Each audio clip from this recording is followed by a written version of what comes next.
And so I'm very, very grateful to Governor Morrissey for his visionary leadership in getting West Virginia to lead the way in transitioning off of processed foods.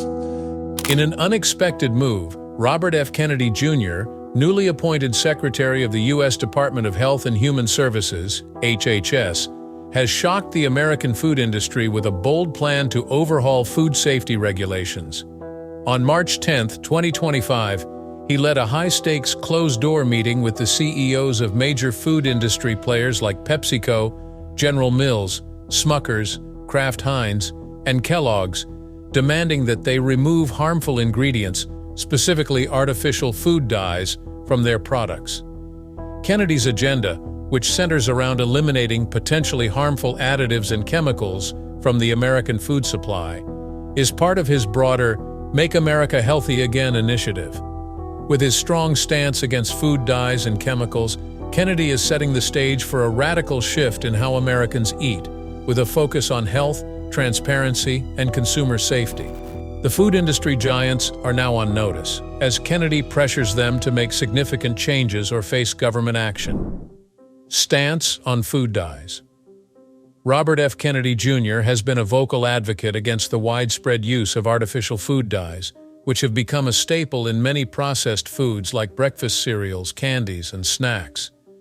These synthetic colorants, often added to improve the appearance of food, have long been under scrutiny for their potential health risks, particularly in children. Kennedy has expressed his concerns directly to food industry leaders, urging them to take proactive steps to remove these additives before stricter federal regulations are imposed. The issue has garnered significant attention, with the FDA already banning some dyes like red No. 3, but Kennedy is calling for a broader ban on more of these synthetic chemicals. Kennedy's position is rooted in the growing body of research suggesting that artificial food dyes can be linked to several health issues. One of the most alarming concerns is the potential for food dyes to contribute to hyperactivity and attention problems in children. Studies have shown that artificial dyes, especially those like yellow No. 5 and red No. 40, can exacerbate behaviors related to attention deficit hyperactivity disorder, ADHD. This has led to calls for better regulation of these additives, especially given that children are more vulnerable to their effects due to their smaller body sizes and developing systems. In addition to hyperactivity, there are also reports of allergic reactions and sensitivities to food dyes, including skin rashes, asthma-like symptoms, and other health complications. Beyond these immediate health concerns, there is a broader issue surrounding the long-term risks associated with synthetic food dyes. Some studies have raised the possibility that certain dyes could be carcinogenic, though research in this area is ongoing. Nevertheless, Kennedy's advocacy is grounded in a precautionary approach, calling for the removal of potentially harmful substances from the food supply to prevent long-term harm. His stance reflects a broader societal concern about food additives and their role in public health, pushing for greater transparency and responsibility within the food industry. Kennedy's efforts have resonated with advocates and some state governments, such as California, which have already moved toward banning certain artificial food dyes. The momentum from these state-level actions could serve as a catalyst for national reform.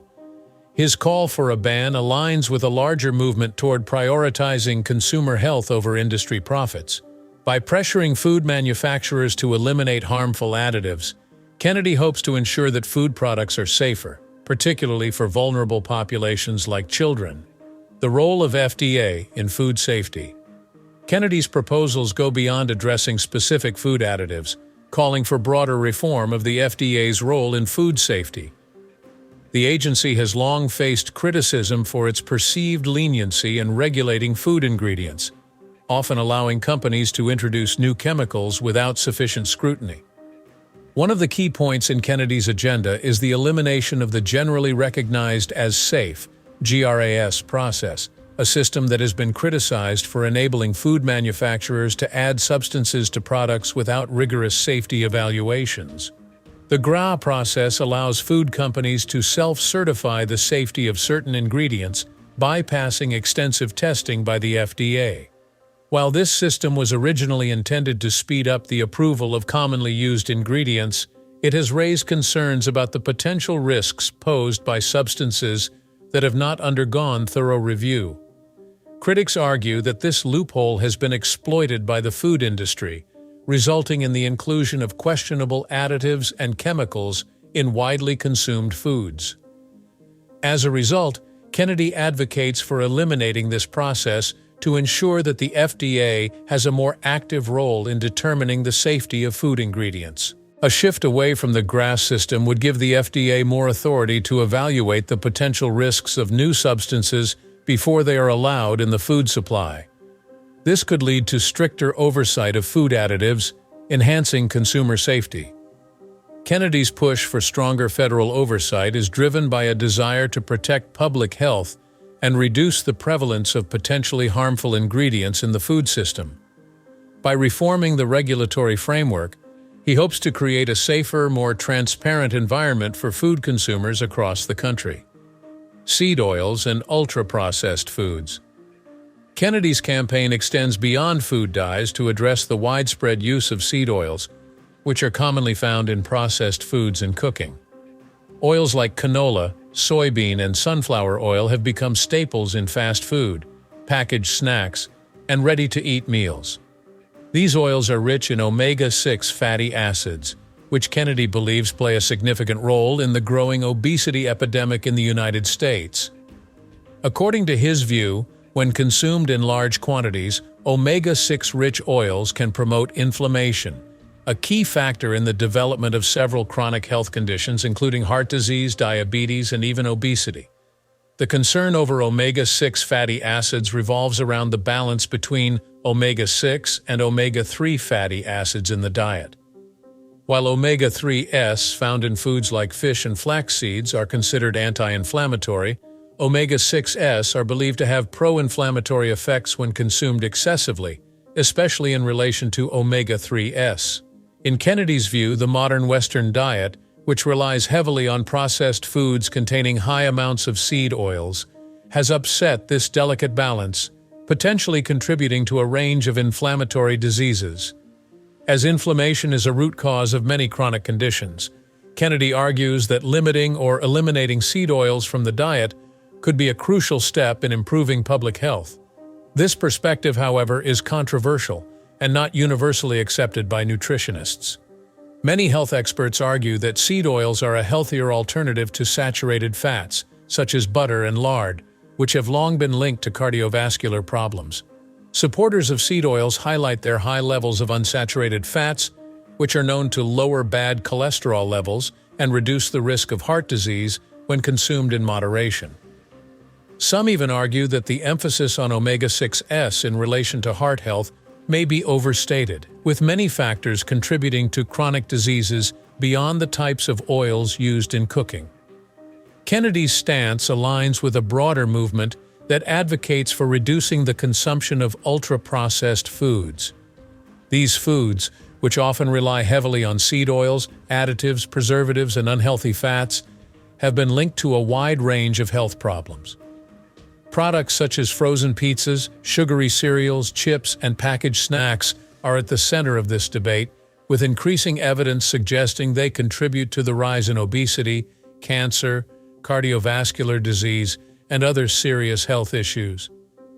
The overconsumption of ultra-processed foods, high in added sugars, sodium, and unhealthy fats, has become a major concern for public health, leading to calls for dietary changes and better food labeling to help consumers make healthier choices.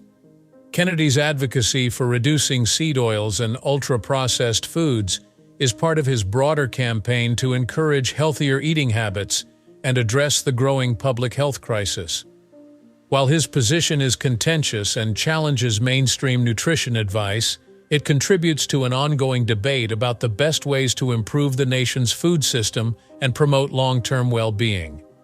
By targeting both the ingredients in processed foods and the broader category of ultra-processed products, Kennedy is seeking to foster a shift toward more natural, whole food-based diets, RFK Jr. and school lunches.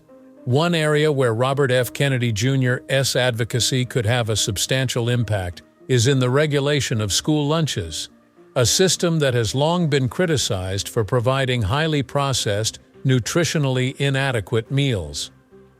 Many school cafeterias across the United States rely on prepackaged, ultra-processed foods that are high in additives, preservatives, unhealthy fats, and sugar, contributing to rising childhood obesity rates and various health issues. Kennedy has expressed his strong desire to overhaul how schools provide food to students, aiming to improve the nutritional quality of school meals by removing these harmful ingredients and focusing on more wholesome, nutritious options. Kennedy's concern about the current state of school lunches is rooted in the long-term health risks associated with the consumption of ultra-processed foods. Children, whose bodies and brains are still developing, are particularly vulnerable to the adverse effects of these types of foods. Studies have shown that a diet high in processed foods can lead to weight gain, poor academic performance, and behavioral issues. Additionally, early exposure to foods with artificial additives and unhealthy fats may increase the risk of chronic diseases later in life, such as heart disease, diabetes, and certain cancers. Kennedy believes that feeding children better, more nutritious meals at school could help prevent these issues and improve overall public health in the long run. A key part of Kennedy's vision for reforming school lunches is the removal of artificial additives and preservatives, which are often used in processed foods to extend shelf life or enhance flavor and appearance.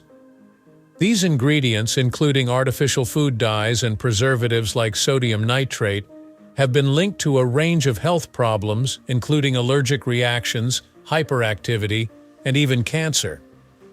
Kennedy has pointed out that these substances have no place in the diets of growing children, and he advocates for the replacement of these harmful additives with fresh, organic ingredients that are free from unnecessary chemicals. Kennedy's push for healthier school meals goes hand in hand with his broader goal of reducing the consumption of ultra-processed foods in American society. He has repeatedly emphasized the importance of whole foods, those that are minimally processed and free from artificial chemicals. Under his proposed reforms, schools would prioritize providing students with fresh fruits, vegetables, whole grains, and lean proteins, which would be sourced from local or organic farms whenever possible. This approach not only eliminates the use of harmful additives, but also supports sustainable farming practices and promotes a more ethical food system. Additionally, Kennedy has highlighted the economic benefits of providing healthier meals to students. By improving the quality of food served in schools, he argues that children will experience better health outcomes, which could lead to fewer medical expenses and reduced pressure on healthcare systems in the future. Furthermore, he believes that a focus on fresh, organic ingredients could create new opportunities for local farmers and businesses, ultimately benefiting the economy and supporting community-based agriculture. Kennedy's advocacy for reforming school lunches also aligns with the broader movement for healthier food in schools, which has gained traction in recent years. Many parents, educators, and public health advocates have pushed for changes to the current school food system, arguing that children should be provided with nutritious meals that support their health and academic success. With his influence and commitment to food safety regulations, Kennedy could be a key figure in driving change that impacts millions of students across the country. His vision of a school lunch program that prioritizes fresh, organic ingredients over processed, unhealthy options could help create a healthier future for the next generation. Banning artificial food additives. Artificial additives, including preservatives, flavor enhancers, and sweeteners, are widely used in processed foods and beverages to extend shelf life, improve taste, and enhance color. However, Robert F. Kennedy Jr. has made it clear that he wants these additives banned. He argues that many of these chemicals have been linked to a range of health problems, such as digestive issues, hormonal disruptions, and even cancer. Kennedy believes that the food industry has been slow to recognize and address the risks these additives pose to public health, especially since many of the chemicals have not been adequately tested for long-term safety. Kennedy's push for a ban on artificial food additives reflects his broader commitment to advocating for cleaner, healthier food options. He believes that by removing these harmful chemicals from the food supply, the food industry can provide consumers with safer, more nutritious products. His focus on eliminating artificial additives is particularly aimed at protecting vulnerable groups, such as children and pregnant women, who may be more susceptible to the negative health effects of these chemicals. For example, studies have suggested that certain artificial sweeteners and preservatives may disrupt hormone levels or contribute to the development of conditions like obesity and diabetes, particularly in children. Kennedy's stance has sparked debates within the food industry, with some companies responding by pledging to reduce or eliminate their use of artificial ingredients. These companies have acknowledged consumer demand for cleaner, more natural products and are taking steps to meet this demand. However, other companies have resisted change, citing the cost and logistical challenges of reformulating products without the use of artificial additives. They argue that natural alternatives may not be as effective in maintaining the shelf life or taste consistency of their products. Despite this resistance, Kennedy remains firm in his belief that the health risks posed by artificial additives far outweigh the convenience they provide to the food industry. Through his calls for a ban on artificial additives, Kennedy is challenging the food industry to prioritize public health over profit and urging lawmakers to introduce stricter regulations to protect consumers.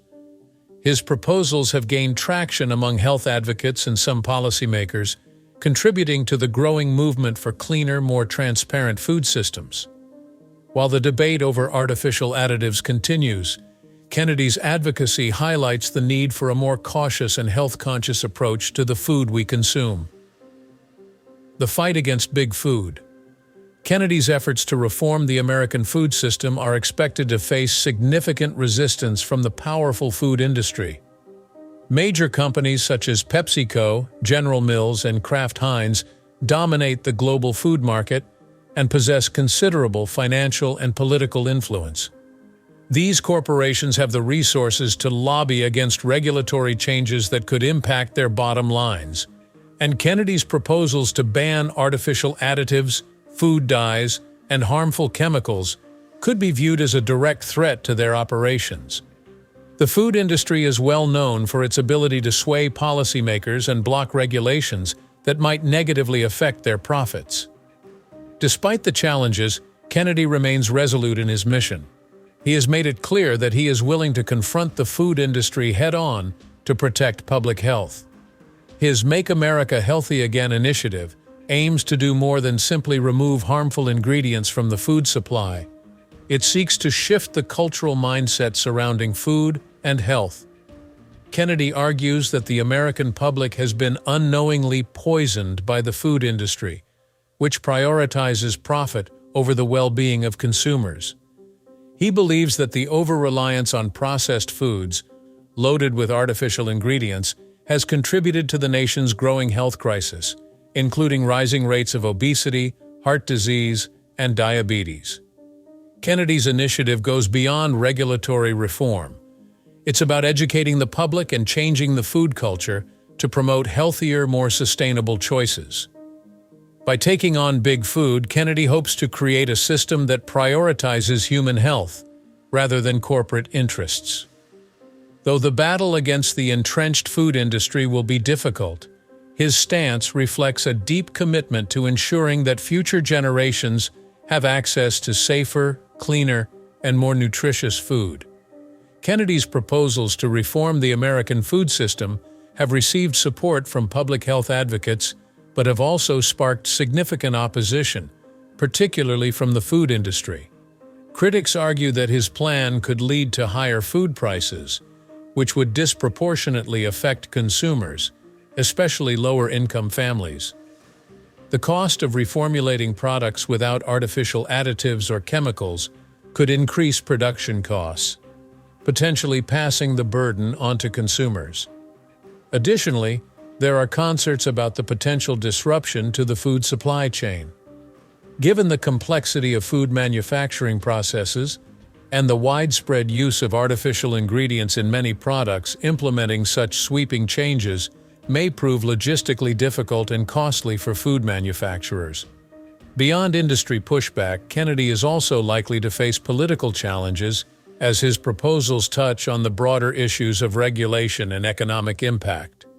The ongoing polarization of American politics means that support for food system reform could be divided along party lines. Some lawmakers, particularly Republicans, have voiced concerns that Kennedy's agenda could harm American farmers, especially those who rely on genetically modified crops and pesticides. They argue that any changes to food safety regulations could negatively affect agricultural practices and lead to unintended consequences for the farming sector. For example, some fear that limiting the use of certain chemicals and additives could hurt the productivity and profitability of farms that depend on conventional farming methods. In addition, Kennedy's proposals may face resistance from lawmakers who are influenced by the powerful agricultural and food industries, which have historically had significant sway in shaping food policy. The political challenges surrounding his reform efforts are not insignificant, and navigating these obstacles will require broad bipartisan support and a strategic approach to garnering political backing. Kennedy's fight against big food could mark the beginning of a major shift in the way we view food safety and nutrition. Will his bold proposals succeed in reshaping America's food landscape? Share your thoughts in the comments below. Do you support his vision for a healthier, more transparent food system?